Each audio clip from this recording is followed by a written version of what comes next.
উপজেলা পরিষদের আমাদের বিভাগীয় কর্মকর্তাবৃন্দ, সম্মানিত ইউনিয়ন পরিষদের চেয়ারম্যান, উপজেলা প্রশাসন, পুলিশ প্রশাসন সহ বিভাগীয় কর্মকর্তা বৃন্দ, জনপ্রতিনিধি যারা আমাদেরকে সহযোগিতা করেছেন এবং কানিকারবাসীকে আমি ধন্যবাদ জানাই।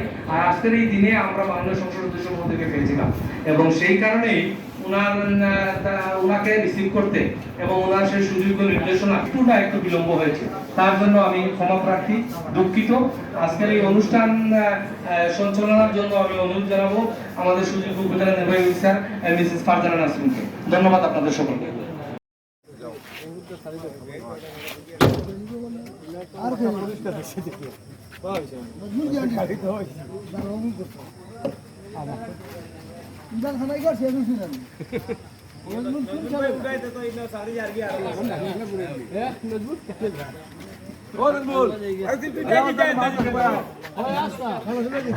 স্টার্ট